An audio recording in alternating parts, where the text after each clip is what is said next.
Here's a problem that has a block accelerating down an incline and a problem where friction plays a role in that acceleration.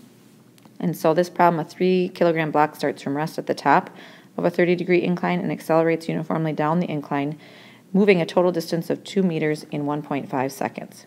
For all these problems, we want to start with a good picture. Make sure I'm on my pen here.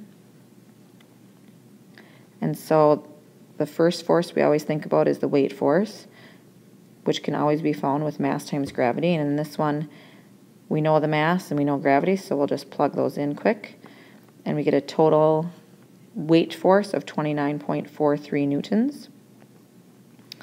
The other forces acting are the normal force, which acts perpendicular to the two surfaces in contact. It is the board holding that block up and not allowing it to fall through. And then friction also is acting in this problem, which is always parallel to the two surfaces in contact, opposite the motion. There is not an applied force. There's nothing pushing this block down the ramp, and so these are the only forces acting on that. If I'm looking at my problem here, the angle is 30 degrees. We've talked about in the past where it's easier often to use the incline as your x dimension and perpendicular to the incline as your y dimension. And so if I do that, the only force that I have to resolve into its components is the weight force. And so that one has a y component and an x component down the ramp. And so if I know my angle is 30 degrees, my angle inside of here will also be 30 degrees, and I can find those pieces with sine of 30 is the opposite x over the hypotenuse, 29.43, and I get an x component of 14.715.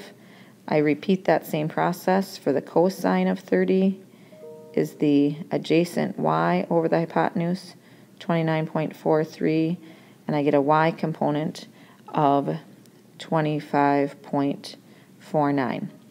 So at this point, that's the vectors or the forces that I'm able to find pretty easily and straightforward. So I start looking at my questions here, and it says, what is the magnitude of the acceleration down the incline? In this problem, I don't know the frictional force. It hasn't been told to me in the problem. I only know the force down the ramp, and friction is playing a role in that acceleration. So here we're going to find acceleration using our one-dimensional motion type solving. Since x is our incline, all of this motion is happening along the x direction, and so I know the initial velocity is 0. I know the time it takes to get to the bottom is 1.5. I know the distance along that ramp is 2 meters, and so I can solve for the acceleration using my d equals 1/2 at squared plus v initial times time. And so the displacement was 2. Acceleration is what I'm looking for. I know the time is squared plus 0 because that initial velocity is 0, that whole factor is 0. When I solve for acceleration then, I get 1.7 repeating meters per second squared. With 3 sig figs, that's 1.78 meters per second squared. Part 2 of the problem then asks us to find the magnitude of the frictional force acting on the block.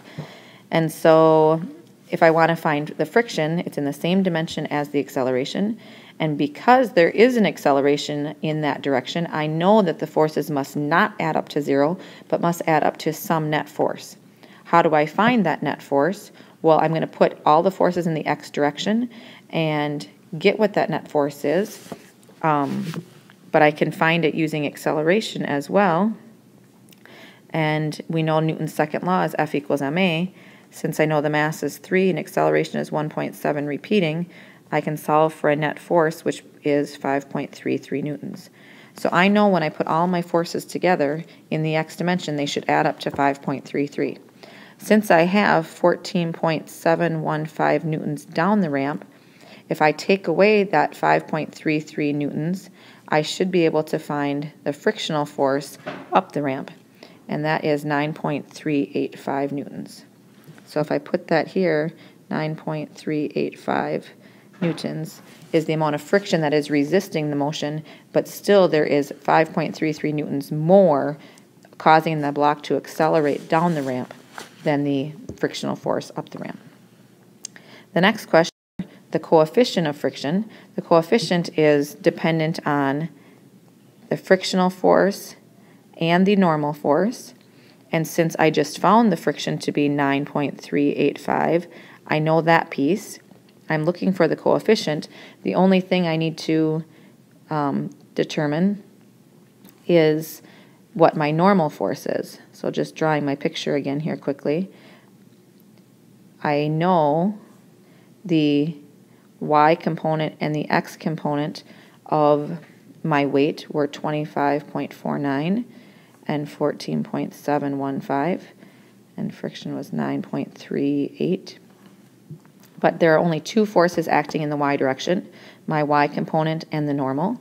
The object is not accelerating in that direction, so I know that the normal must also be 25.49. So I plug that into my equation here, 25.49. And when I solve for the coefficient, I'll get 0.368. There are no units with that number because I'm taking a newtons value and another number in newtons and dividing them, so the newtons cancel out. Then the last question, what is the speed of the block after it has slid? This is another one-dimensional motion equation. We can find all of that information because I know it started from rest. It has an acceleration of 1.7 repeating, a displacement of 2, and so we can get a final velocity at the bottom, when I square root that, of 2.67 meters per second.